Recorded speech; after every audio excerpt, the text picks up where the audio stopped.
Bom dia, nono ano. Eu reservei essa videoaula para a gente fazer a correção da avaliação intermediária, tá? Gostaria de falar com vocês, eu já até falei na live que toda a prova minha vai continuar tendo texto. Então, alguns alunos acharam a prova muito extensa, mas foi por causa do texto, né? O texto é grande, mas eu acho muito importante ter o texto porque faz a conexão do que vocês estão estudando aí na teoria com o mundo nosso. Então é importante, não vou colocar simplesmente perguntas puras lá. Eu quero ter uma contextualização, então vai continuar tendo texto, tá certo? Mas de forma geral, o resultado da prova foi bom, mas eu vou fazer a correção aqui, porque esse conteúdo ele vai ser cobrado na outra prova. Claro que vai ter uma parte aí de modelos atômicos, né? Questão aí de prótons, nêutrons e elétrons, partículas subatômicas, mas o resto vai ser o que caiu nessa prova mesmo. Então, primeiro teve um texto sobre a água, né? Esse texto sobre a água, ele estava falando assim que os sólidos afundam nos seus líquidos, e no caso da água não. Porque no caso da água, o sólido, né, que é o caso o gelo, ele é menos denso. Ele é menos denso. Então, isso aí é uma coisa ótima para a natureza, porque quando tem um lago, e esse lago em locais que a temperatura baixa muito, ele vai congelar. E ao invés de ele congelar aqui, e o gelo ficar lá no fundo por ser mais denso, não. O gelo, ele congela primeiro essa parte aqui, ó. Essa parte de cima, então aqui continua tendo a vida, tudo lá. Agora, se fosse ao contrário, ia provocar grandes estragos aí na natureza. Então, é muito legal essa situação, eu acho fundamental essa questão aí que ocorre na natureza, da água ser menos densa no caso do sólido. E aí, logo vem uma pergunta, o seguinte, pergunta assim, ó, quando você esquece uma garrafa no congelador, ela pode estourar. Por quê? Ela estoura, gente, na verdade, é porque se você pegar aí 1 quilo de água, tá? Não, eu vou pegar até menos, porque a densidade da água, ela é 1 grama por centímetro cúbico, tá? Isso aí, no caso, se ela tiver aí a 25 graus Celsius, né, no ATM. Agora, no caso, se ela tiver uma temperatura menor, tipo 0 graus Celsius, essa densidade vai para 0,78. Então, olha o que acontece. A densidade dela diminui.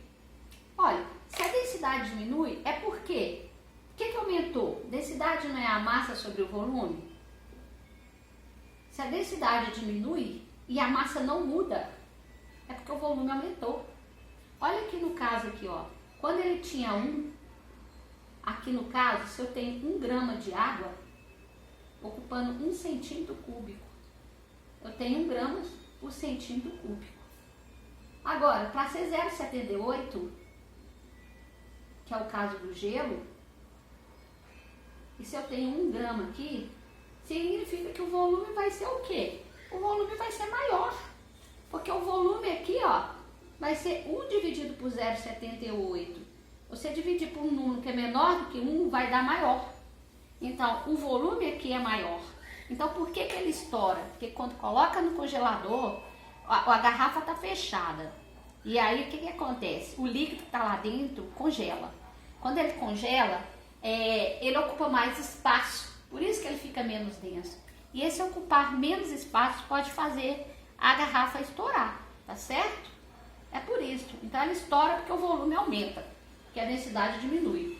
Aliás, a densidade diminui é porque o volume aumenta, tá certo? Não é que o volume aumenta que a densidade diminui, não.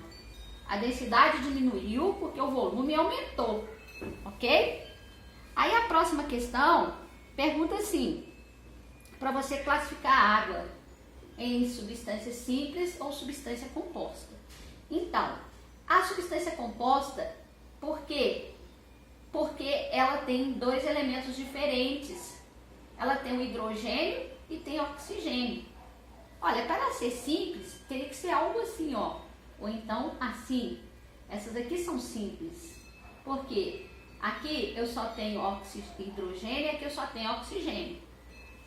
E você, agora, a água que a gente bebe em casa, a água da fonte, a água em qualquer lugar, ela não é uma substância composta. Ela é uma mistura, porque ela tem outras coisas nela. Sabe que a gente ingere, ela tem cloro, tem flúor, né, tem gás carbônico dissolvido nela, então faz com que ela seja mistura, ok? A próxima questão, ela estava no texto. Se o aluno lesse com muito cuidado, ele conseguiria responder. Só que foi uma questão que teve bastante erros. Porque é o seguinte, aqui ó, era aquela do quartzo e do vidro. E vem um desenho, e eu pedi para poder explicar conforme o desenho. Então olha só, aqui o meu desenho não vai ficar muito simétrico não, mas só para vocês entenderem que no caso do quartzo, olha o que acontece, ele é bem organizadinho, ele é bem simétrico, tá? Ele tem esses desenhos assim, tipo casinho de abelha, e é todo simétricozinho. Já quando se pegar, no caso aqui do vidro, o que acontece? Algumas partes dele estão simétricas, mas aí vem uma outra completamente assimétrica aqui, tá? Que vem pra cá, olha só, ele cai. Então o desenho tá mais ou menos assim. Depois que vocês pegarem a prova de vocês, que ela vai ser devolvida, claro, tá? Com a correção, vocês vão ver. Olha só o vidro. Aí a questão estava falando o seguinte: por que que o vidro pode ser considerado um líquido? Alguns autores consideram o vidro um líquido porque ele é amorfo. O que que é amorfo? Amorfo é que ele não tem forma, sem forma. Na verdade é porque ele não é todo organizadinho, todo simétrico, como se fosse o caso do vidro. Do vidro não, do quartzo. Olha, todos eles, se você pegar, você vai sentir que eles são sólidos. Mas isso aqui ele é considerado, não está falando que ele é não, está falando que ele é considerado um líquido, porque ele é um vidro, que ele é um sólido, que é amorfo, ok? A questão é essa aí, considerada líquido em relação à desorganização molecular, ok? Depois que eu fizer essa correção, se ainda houver dúvida, vocês me perguntem aí por e-mail, tá bom? O próximo é um exercício que tem gráfico. E ele tem a letra A e a letra B. Ele tem o Becker A e o Becker B. Aí ele tem um gráfico que é assim, ó. Aqui ele está falando que é a água pura, nos dois, água pura, tá? Aqui é claro, para ficar certinho, aqui é temperatura em graus Celsius e aqui é tempo, tá? Temperatura e tempo. E aí, ele vem, esse gráfico, ele sobe dessa forma aqui, ó. Subiu. E aqui está entrando em ebulição. Por que que está entrando em ebulição? Porque a água está líquida aqui. E para ele entrar em ebulição, ele levou 5 minutos, tá? 5 minutos. Esse tempo aqui está em minutos. Agora, esse aqui, o que acontece com ele? Ele também vai entrar em ebulição, tá? Aqui, ó, se vocês observarem, eles estão no mesmo patamar, tá? Só que para chegar na ebulição aqui, ó, ele levou 15 minutos. Primeiro, pergunta-se o seguinte: esse aqui é o A, esse aqui é o B. Pergunta quanto que vale TA, quanto que vale TB.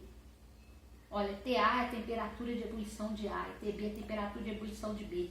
Se o líquido é puro, a temperatura é a mesma. Por quê? Porque a temperatura de ebulição é uma propriedade específica, não vai depender da quantidade de material. Isso significa o quê? Se for o nível do mar, né, numa cidade litorânea, se eu colocar uma xícara de água para ferver, quando for a 100 graus Celsius, vai ebulir, se a água for pura. Agora, se por acaso for um balde de água que eu colocar para ferver, ela vai ferver a 100 graus Celsius, sim. Só que o balde vai levar mais tempo do que a colher. Por quê? Porque tem mais massa. Aí, ó, a primeira pergunta era essa aqui, ó, que é 100 graus Celsius, tá? Aí, a outra letra vai te perguntar sobre esses gráficos também, qual que tem mais água. O que tem mais água é o Becker B. E por quê? Teve aluno que respondeu assim, porque tem mais massa. Na verdade, a explicação segundo o gráfico é que levou mais tempo para engolir, tá? Ele tem mais massa sim, mas a explicação é porque levou mais tempo. Porque como que você sabe que tem mais massa? Não te falou qual que é a massa de um e de outro, mas te mostrou o tempo. Então o que vai definir é o tempo. Quanto mais tempo leva para entrar em ebulição é porque tem mais massa, ok? Bom, esta aqui, ó, até que foi bem, o nível de acerto foi bem grande. Mas esta aqui, teve gente que errou, porque, não sei, falou que era esse daqui, eu não me lembro qual que foi a explicação não. Mas a correta é a letra B, tá?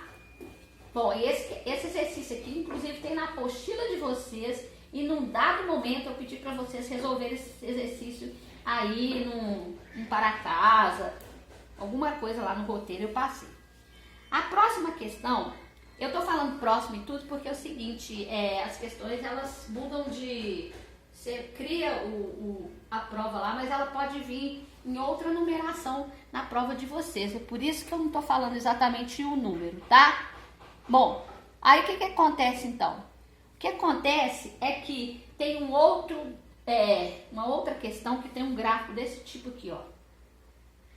Aí aqui está o tempo, a temperatura em graus Celsius, e aqui está o tempo. Aí só que neste gráfico aqui, ele é dessa forma aqui, ó, ele vem, aí chega a determinado ponto, ele tem um patamar, chega a determinado ponto, ele tem outro patamar, e vai. Aí a pergunta é, este gráfico poderia representar o aquecimento de uma sopa, né? Poderia representar de uma sopa? Não. De jeito nenhum. Por quê? Porque uma sopa, ela é uma mistura. E se a sopa é uma mistura, você não tem patamares, tá? A não ser que sejam misturas específicas, como assim, azeotrópica, que no caso aqui vai ser constante, mas aqui vai ser variável, ou eutética, que aqui vai ser constante e aqui variável. Mas se você tem dois patamares, isso aqui significa que isso aqui é puro. E a sopa não é pura, a sopa é uma mistura, tá? Aqui teve erro. Teve gente que falou que podia, ou teve gente que falou que não, mas tinha que justificar. Não, se ele falou que não, a justificativa foi errada, ele ganhou meio certo aqui. Essa questão valia 0,6, então ele tirou 0,3. Por que a explicação foi errada? Falando assim, não, que a sopa não ia ebulir nessa temperatura. Na verdade, não precisava nem olhar a temperatura não, é olhar esse patamar, tá? Mesmo que o patamar fosse numa temperatura de ebulição lá da sopa, ele não seria reto. Por que ele não seria reto? Porque ele é mistura, ok? Então a questão é essa. Aí, tem uma outra questão que veio dessa forma aqui, ó. Veio falando de qual que era a reação que passa na formação da massa do pão, tá? Então aqui, ó, tem a glicose, né? 6H12O6, glicose, mais enzima. Que enzimas são essas aqui? A enzima, no caso, ele é o fermento, tá? O fermento, olha, tem farinhas hoje que já vem com fermento. Você pode colocar fermento biológico, colocar pó royal, depende de qual que é a receita. Mas no caso de padaria, eles usam fermento biológico, tá? Aí isso aqui vai formar 2C2H5OH mais 2CO2, tá? Olha só, ele forma gás carbônico e forma isso aqui que é álcool. Então, na hora que ele fermenta, ele forma álcool. E às vezes dá para você perceber isso quando é um pão doce, sabe? Um pão doce, se ele ficar guardado dentro de um plástico, ele ficar uns 2, 3 dias, você sente um leve sabor assim de álcool nele. É por causa da fermentação, que continuou fermentando. Aí ficou ali dentro do plástico, ela vai acelerar esse processo. Aí a pergunta é o seguinte, eu pedi para vocês, dentro disso aqui, uma das questões, né, porque tem duas questões referentes tem duas letras referentes a essa questão. Dentro disso aqui, eu pedi para vocês fazer o seguinte, identificar aqui dentro uma substância simples e uma substância composta. Isto se houvesse. Então, para ser simples, é preciso que seja formado pelo mesmo tipo de elemento. E aqui não é, aqui ó, tem carbono, hidrogênio e oxigênio. Então, essa aqui é uma substância composta, C6H12O6, a glicose é composta. Se você pegar o álcool, ele também tem carbono, hidrogênio, oxigênio e hidrogênio, então também é composta. Poderia ter dado essas duas. E se você pegar o CO2, também são substâncias, são átomos diferentes, então o CO2 também é composto. E as substâncias simples, no caso, não tem, tá? Aqui no caso, isso aqui forma uma mistura. Aí essa mistura tem uma reação. Então, uma outra questão que eu perguntei aqui, ó, eu perguntei se essa transformação do pão aqui, se ela era física, química ou se era nuclear. Olha, gente, nuclear vocês nem estudaram ainda, porque nuclear vai mudar os elementos todos, porque vai mexer no núcleo. Então, aqui nuclear já está fora. Agora, como que eu sei se é física ou se é química? Ela é química, porque a glicose é completamente diferente do álcool e do gás carbônico. Então, se forma substâncias diferentes, é um fenômeno, uma transformação que é química. Tá? Então, como que seria física? A física seria o seguinte, ó. Eu vou apagar aqui porque tem mais uma questão referente a isso aqui que eu não vou apagar. Se você pega, por exemplo, o H2O, que é sólido, tá? Que é o gelo. Aí você coloca para derreter e vira H2O, que é líquido. Quando você vai ver as moléculas, elas são iguais.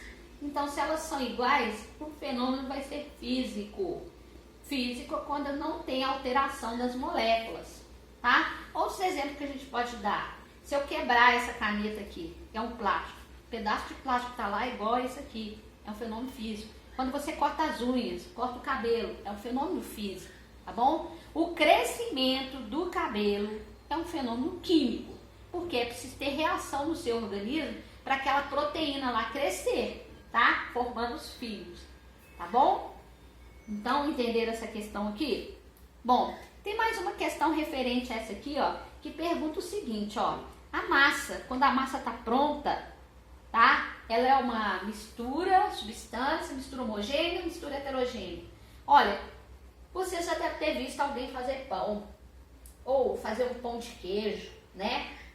Ou quem não viu pode imaginar que na hora que, olha só, vai misturando, ó, mistura ovos, mistura leite, mistura farinha, mistura tudo e depois que ela tiver toda igual, a gente fala até uma mistura homogênea, quando ela tiver de forma homogênea, ela vai para o forno. Então ela vai direitinho para o forno, assim, uma mistura homogênea. Claro, depois que ela foi para o forno e assou, o pão não é homogêneo mais. Você vê casquinhas com as cores diferentes em cima dele, uns mais queimadinhos, outros mais clarinhos. Aí vira heterogêneo. Mas a pergunta foi, quando ela estiver pronta para ir ao forno, ela é o quê? Ela é homogênea, ok? Então é isso, olha. Essas foram as principais questões que tiveram maior número de erros. As outras, o índice de erro foi pequeno, então eu não vou corrigir não, tá bom? Eu vou aproveitar aqui e vou falar a questão de íons. Só uma questão aqui, só para a gente lembrar, e depois, na próxima aula, eu vou aprofundar mais na questão de íons aqui, tá bom? Só para a gente lembrar aqui, ó, eu tenho 2 íons aqui, ó, 3 mais e eu tenho enxofre 2 menos. Aqui é 16, 32. Aqui é 13 e 27. Então, se eu tiver que determinar as partículas aqui, ó, o A, o Z, quantidade de prótons, quantidade de nêutrons e quantidade de elétrons. Vamos lembrar aqui, ó, de cada um deles, tá bom? Depois a próxima aula, eu vou pegar já com tipo um radical, tipo assim, é só 4, 2 menos. Então, olha só, o número menor é o número que vai determinar o elemento, que é o número de prótons dele, que é o número Z, que é um número atômico, então 13. Se ele tem 13 prótons, e aqui, bom, Se o Z dele é 13, ele tem 13 prótons. Então, se o Z desse aqui é 16, ele tem 16 prótons. Ok? O Z e o P não vai mudar. Bom, e o A? O A aqui é 27 e o A aqui é 32. Como é que eu acho o número de nêutrons? Prótons mais nêutrons é igual a massa.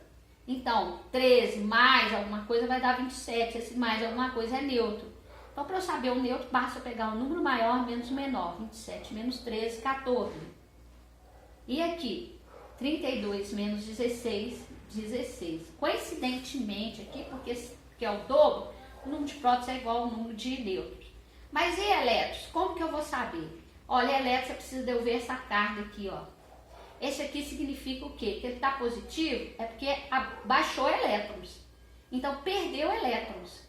Se eu tinha 13 elétrons, menos 3, eu tenho 10 elétrons aqui, ó. Se eu pegar mais 13 menos 10, vai dar mais 3, ok? E esse aqui significa que ganhou elétrons. Se ganhou elétrons, olha só, ele tinha 16, mais 2 vai dar 18. 18. Se eu fizer essa conta aqui, ó, 16 mais menos 18, vai dar o quê? Menos 2, ok? Espero que vocês tenham entendido essa aula. Qualquer coisa, vocês tirem a dúvida comigo por e-mail, ok? Muito obrigada.